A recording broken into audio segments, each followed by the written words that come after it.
good day, everybody. This is CERT Instructor Ron's. Anyways, I'm going to show you what's going on for tomorrow, May the 4th, I think. Yeah, the 4th. Anyways, I was out yesterday, did some swarm spotting. Didn't see anything, just a lot of rain. Some of it a little heavy, maybe a little heavy winds, and that was about it. But I was out there, and if I had saw something, I would have reported it in, but I didn't. So usually that's done with the old ham radio. Right there, I've got one like that in my truck, and I've got a mobile, and I've also got a handheld. So that way, if anything happens, hey, I'm good to go. But let's just get into tomorrow. So um, as you guys can see, I think right there, you can see what the risk categories are. And let's go and see what the map's showing. So what we're seeing mostly, the bad weather tomorrow, as stated right now, potentially, that's potential, is going to be in Oklahoma and Texas. So I'll enlarge it just a little bit. So it covers southwestern Oklahoma into central Oklahoma, just talking about Oklahoma here because that's where I'm at. I'm in Oklahoma, central Oklahoma. So what that means is we could see some significant weather.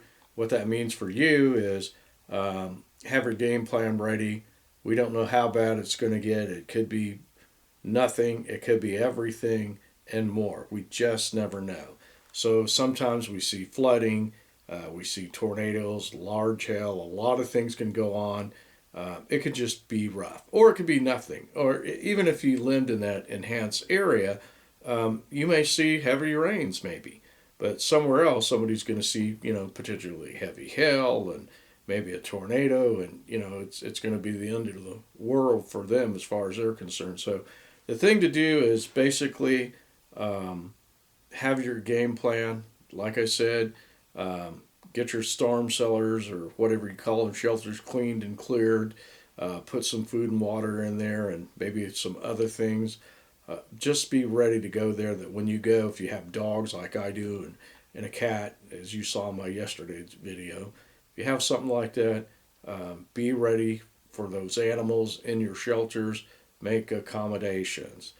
Make sure that if you get into your shelter, that you're gonna send somebody a text when you get out. Same thing. I'd say maybe send two people that if they don't hear from you in an hour or so, that have them text you back and see what's going on. If you're a ham radio operator, and I suppose some of you are like myself, if you go in that shelter, take your ham radio, even if you're not and you have something like a Baofeng, you can program in something like not US, but National Weather Service type channels that are always broadcasting what's going on with the weather and warning in your local area. So it's a good idea. And like I said before, according to Part 97, if you got trapped in your cellar, you could actually, call and get somebody to get you out if you couldn't get out and your life was in danger. So there are some things that you can do and why, but you can't count on a cell phone. You never know. Make sure if you have a cell phone, maybe you get inside your basement or whatever, your hidey hole, and try to use it and see what happens. It's good to have a whistle for every person. So there's some things to do. That plastic bag. If you can download Zello and keep in touch with your neighbors if service is available, that's a good way to see what everybody's doing and if somebody needs help. So that's my advice for the day. Just be ready and be willing to help others when things go wrong. And that's what I do, and that's what I always preach. You'll be a big, I can say, a receiver of rewards by God Himself. And that's just not a joke, it's a true thing. You can actually see God's hand move sometimes by just being a loving, caring person. But, anyways, that's all I got.